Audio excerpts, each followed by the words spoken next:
మీ అందరికీ తెలుసు almost June 9వ తారీఖున పరీక్ష రాసిన అప్పటి నుంచి కూడా మొన్న రిజల్ట్స్ వచ్చిన 25 రోజుల నుంచి మేము దీని గురించి మేము నిరంతరంగా పోరాటం చేస్తూనే ఉన్నాం.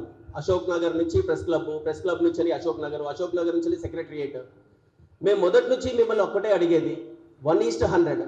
ఏంటి ఈ సమస్య 1:100 అనేది? వాస్తవానికి యూపీఎస్సీ ఎగ్జామ్స్లో కూడా ప్రిలిమ్స్లో పాస్ అయిన తర్వాత 1:15 తీసుకుంటారు. కానీ అది 1:15 తీసుకోవాలా, 1:25 తీసుకోవాలా, 1:50, 1:100 అనేది ఆ అధికారంలో ఉన్న ప్రభుత్వాలు వాళ్ళు నిర్ణయించుకోవచ్చు.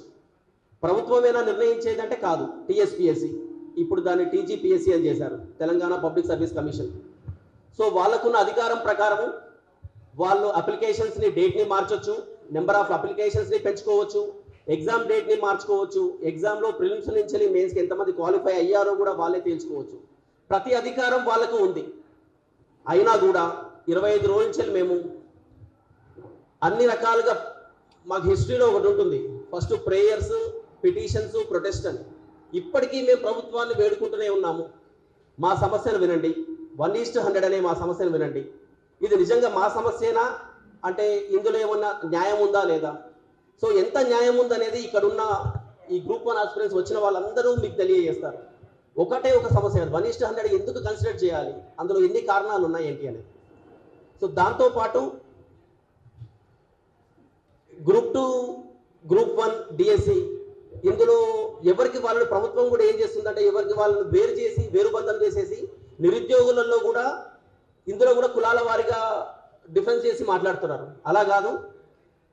సో గ్రూప్ 1 ప్రధాన సమస్యగా మీరు ఒకవేళ అనుకుంటే, నిన్నటి కూడా బల్మూర్ వెంకట్ గారే కానీ లేకపోతే నేను వచ్చిన పెద్దలు ఎవరైతే మాట్లాడడానికి వచ్చిన వాళ్ళందరూ కూడా ఏమన్నారంటే లీగల్ ఇష్యూస్ వస్తున్నాయి, గ్రూప్ 1ని 1:100గా తీసుకుంటే లీగల్ ఇష్యూస్ వస్తున్నాయని.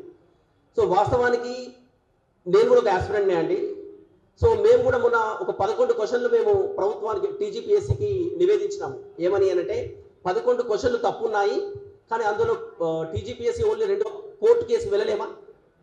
సో కోర్టు కేసుకి 1:100 చేస్తేనే వెళ్తారా? ఇప్పుడు వెళ్ళలేకనా?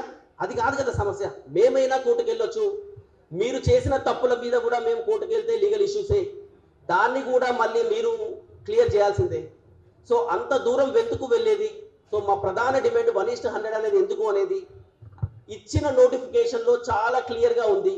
Very clear, it was mention in para 18 that if there is any alteration, Telangana Public Service Commission has all the authority to change the entire notification or even partial. చాలా క్లియర్గా ఉంది. మా సమస్యలు మీరు పెద్ద మనసుతో ప్రభుత్వానికి మేము నివేదించేది ఒకటే, మా సమస్యలు మీరు పెద్ద మనసుతో వింటారని చెప్పేసి ఇక్కడ ఈ ప్రెస్ క్లబ్లో చాలా మంది వ్యక్తుల్ని, పెద్ద మనుషులు అందరినీ పిలిచాము, వాళ్ళందరూ దారిలో ఉన్నారు. ఇంకోటి ఏంటి అంటే ఇక్కడ మీకు చూస్తుంటే చాలా తక్కువ మంది కనపడుతున్నారేమో, మా వాట్సాప్ గ్రూప్లలో కూడా రాజకీయ నాయకులు కూడా మా వాట్సాప్ గ్రూప్లలో వచ్చి చేరిపోయారండి. ఇది ఎంత ఘోరం అంటే ఇక్కడ ఏం జరుగుతుందో కూడా ఇంటెలిజెన్స్కి తెలుస్తుంది, ఎక్కడి వాళ్ళని అక్కడనే నిర్బంధిస్తున్నారు. సో మా నిరసనను వ్యక్తం చేయడానికి కూడా అధికారం లేకుండా పోయింది. సో పాషం యాదగిరి గారు సార్, మీకు మరొకసారి ధన్యవాదాలు సార్.